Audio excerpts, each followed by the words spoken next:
Hi, it's Annika. I'm on Trillium Lake, on top of the lake right now, just near Mount Hood in Oregon. It's absolutely gorgeous. Um, I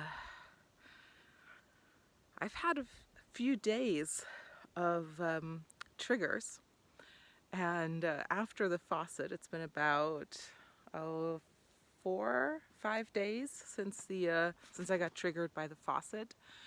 And I've had a couple more triggers since then, and I wanted to talk about the different kinds of triggers because, I distinguish between positive and negative triggers. And the trigger that happened with the faucet was a negative trigger. So a negative trigger is any time that I want something and I don't get it, or I am getting something that I don't want.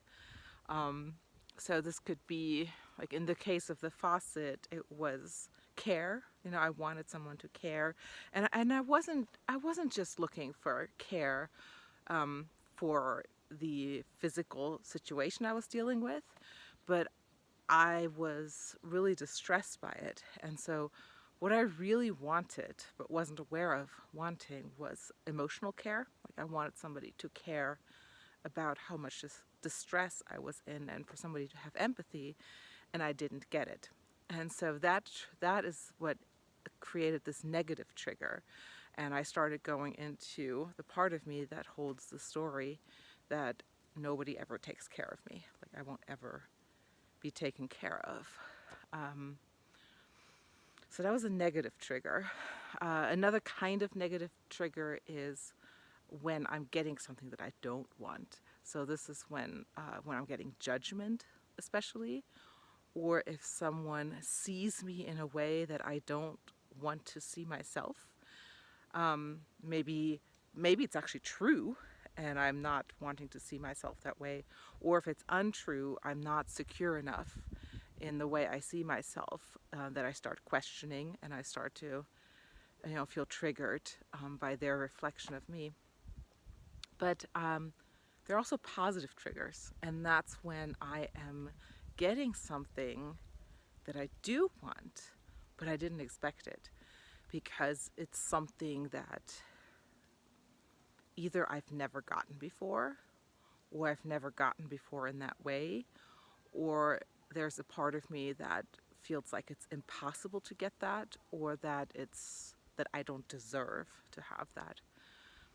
And so, a couple of days after the faucet, I had another negative trigger, um, where it was, the situation doesn't matter, but I started a conversation, and what I got back was a projection. Like in the way that the person responded, it was clear that they saw me as really stupid, uninformed,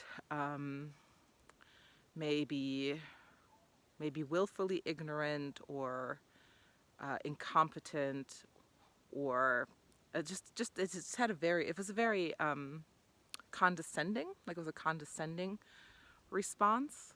And so I felt very unseen in that. I felt projected on, like that's actually not me. I'm neither stupid, I'm not willfully ignorant, um, and I'm not incompetent, not in that area that this was about.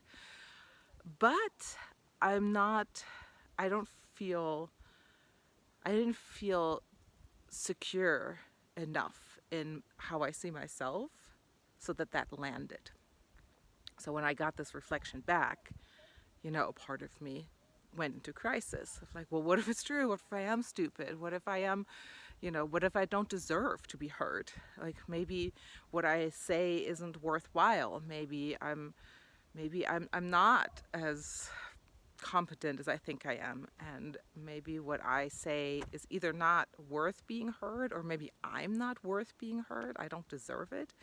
So I felt that. I felt that part of me that feels like I don't deserve to be heard, and what I say is not of value. And I struggled against it. I found myself doing things that cause me to dissociate, especially scrolling, screens. Like that really that gets me dissociated so fast. Um, and then I decided to step into it. It was so fresh after the faucet trigger that I was like, wait a second, this is just the part that holds that story. I don't need to fight this. I don't need to rationalize my way out of this. I just need to be with that part. So I agreed. I made an internal agreement to step into that story that part lives in, and step into whatever time period that part lives in which that was actually true. So that whenever that happened, and it could have been when I was really, really young, but at one point that was true. At one point I was not being heard. And so I went into the nobody ever listens. Nobody wants to hear anything I have to say. I don't deserve to be heard. Nobody will ever hear me. And so one of the images that came up for me was when I was very young, like a baby. I cried a lot, and my mom took me to doctors, and the doctors said that you need to let the baby cry it out. The baby needs to learn to self-soothe. That was the philosophy at that time. So didn't feel right to my mom, but the expert said so. The medical professional said so, and so she decided to listen to the doctor, because he was supposed to know better, and put me in my crib. And when I started screaming and crying because I wanted to be held, she let me cry. She let me cry it out. And it seemed to have worked, because I did calm down. It did get quiet. And so, but it took a long time. I don't remember how long, but I think I must have cried for like an hour or longer.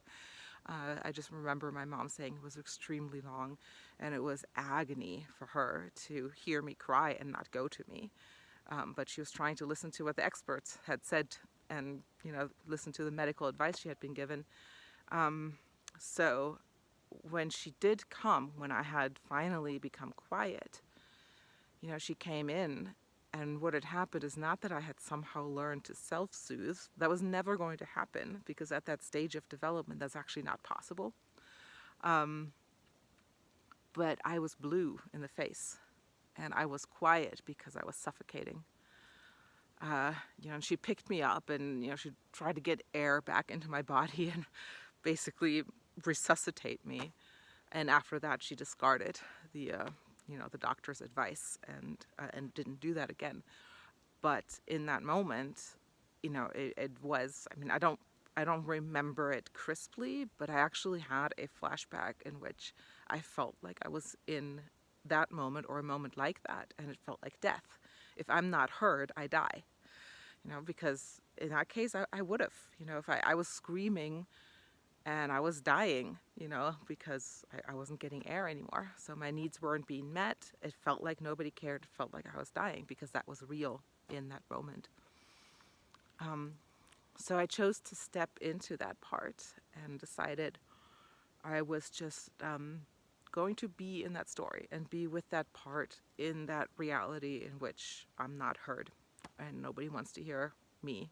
And it was painful. It was painful. I cried. I vocalized. I said, I kind of narrated my experience to myself. And then I went about my day, and I did mostly simple things. I cleaned up my computer, cleaned the kitchen, just did things like that, and maintained awareness of that story.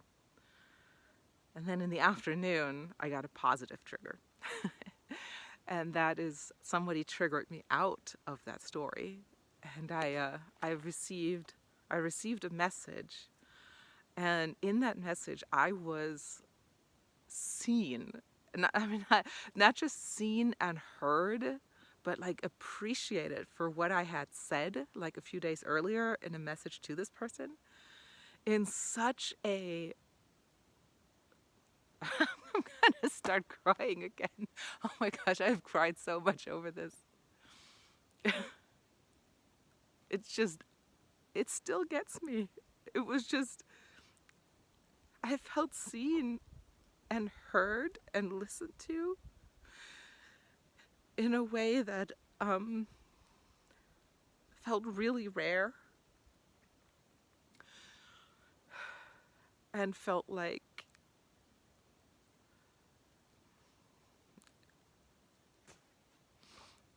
it just felt like something that I was never going to have. It felt like this is a way I was never going to be seen and heard and appreciated.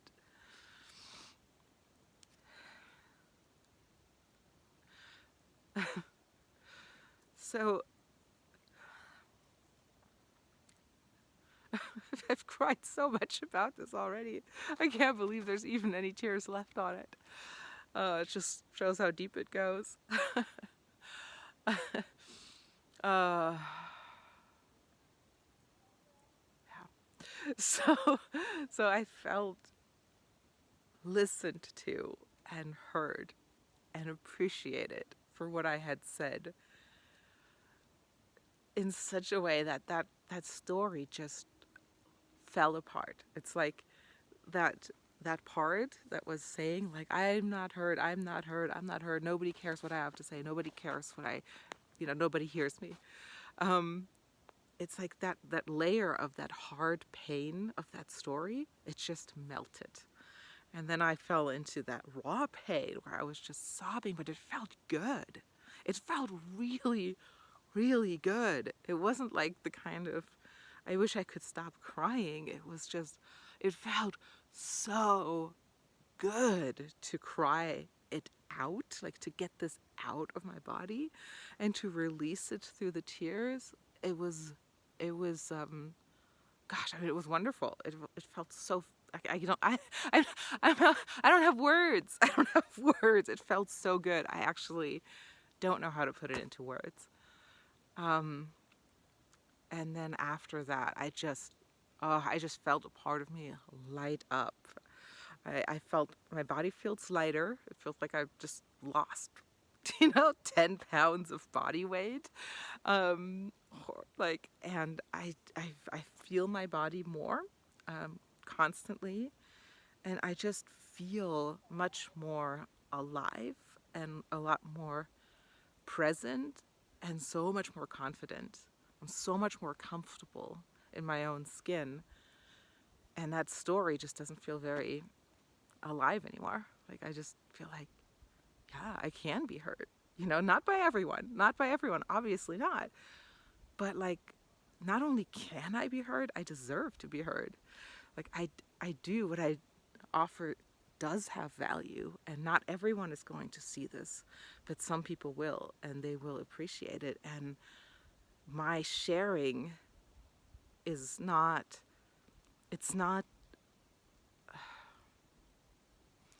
it's not that I'm like, I'm actually not sure what the negation is, but what it is a gift. It felt like this part of me and this sharing and the things that I want to be heard in, it's not just something that I want, but what I can offer is a gift. And so it just really changed the paradigm. So, yeah. So that's a positive trigger. Those are the best. I love positive triggers. And I feel very, it's so precious to me.